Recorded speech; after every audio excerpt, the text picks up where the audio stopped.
Hi, welcome to SBR Videos. I'm Peter Loshak. This is Into the Weekend with Bet DSI for college football week 12. Of course, we are talking with Brent, the headlines manager at DSI Sportsbook. Place takes notable sharp action and public action every week, and Brent graciously shares that information with us. Brent, the first game I have to ask you about, big game, Michigan State, Ohio State. I'm guessing that the public is going to come in on Ohio State, the favorite, right? There you go with your guess. Your guess. Yes, yeah, there's many levels to my guessing. Whether that's an actual guess or not.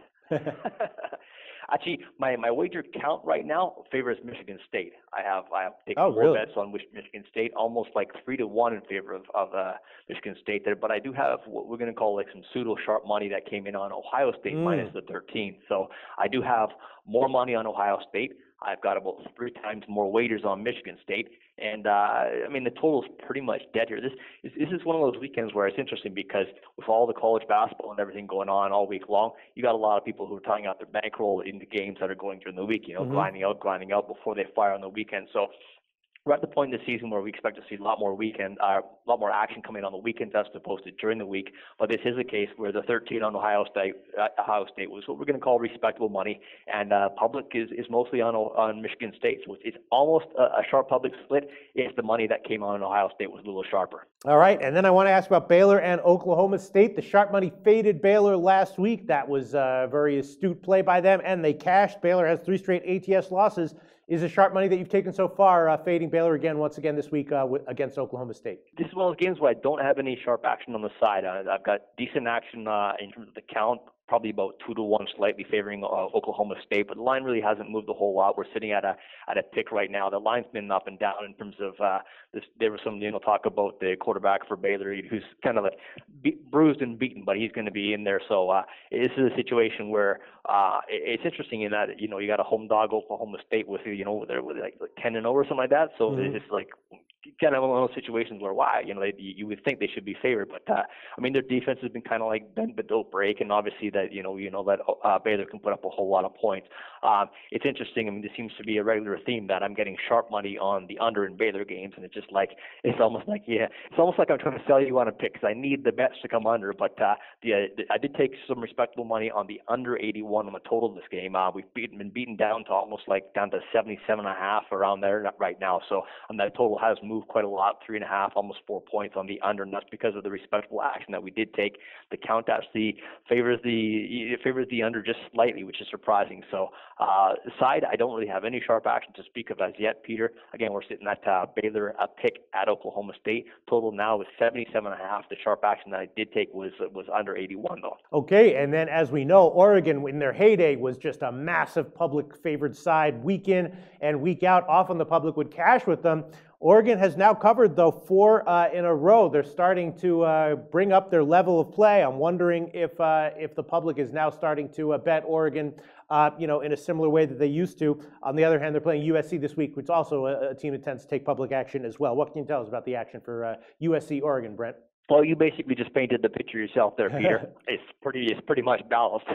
I mean, really, the wager count is really, really close. Again, for probably the reasons that you touched on there. I mean, they're kind of 2 teams that maybe everyone expected a little bit more of. USC's kind of come around as well, and after showing some weakness early in the season as well, and Oregon's kind of come back as well. I mean, they're certainly not the team that they were in the heyday. And you're talking about the line of Oregon at home -4, the dog is -115. You're talking about a team in Oregon, the 7-3, USC 7-3. So everything points to, hey, this is a pretty even matchup. I did take early respectable action on Oregon, which was -3. That's why the line's up to 4 where it is right now. But like I said, my wager count is almost dead even. My money's pretty much dead even as well.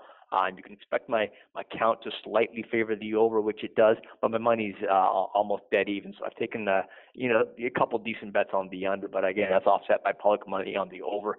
I'm not going to say there were sharp bets on the under at all, but we're sitting at 71.5, so the total hasn't really moved a whole lot either. But Oregon at home -4, and again, pseudo sharp action was the early number on Oregon -3. Nothing sharp the other way on USC yet, Peter.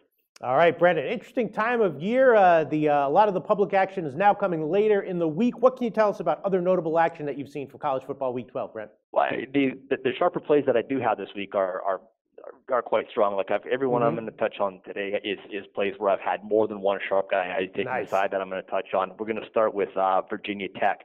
They're a home dog to North Carolina, and they're catching with the line's down to 5.5 right now. Is because the sharps came in early on Virginia Tech. They were around +7 -115 and +6.5 as well. So those were the two sharper of the plays. My count favors North Carolina. My money, of course, favors Virginia Tech about 2-1. The count's almost like 3-1 in favor of North Carolina. So that's mostly public money on North Carolina there, sharp money on Virginia Tech. So we'll call that a public and sharp split there. And again, it was the +7 -15 and +6.5 with Virginia Tech.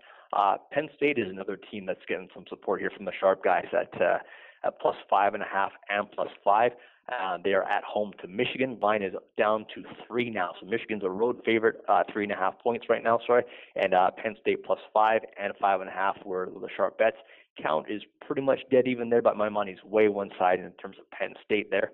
Lafayette, UL Lafayette at home to New Mexico State. That's kind of an ugly one as well. You might expect New Mexico State 2-7 on the year. Lafayette's like 4-5, I think, and I'm up to 17 right now on Lafayette. The early action came way low on Lafayette -13. They hit us again at -16, all the way to 16.5. We're sitting at 17. I really haven't got anything back on New Mexico State at this point. My count isn't super high just because there's not a whole lot of volume on a game like this. It's not maybe very attractive for public players, but the action is way one side. Like I'm talking like 6 to 8 to 1 in favor of Lafayette because those were sharper bets that laid the 13, 16, and 16.5.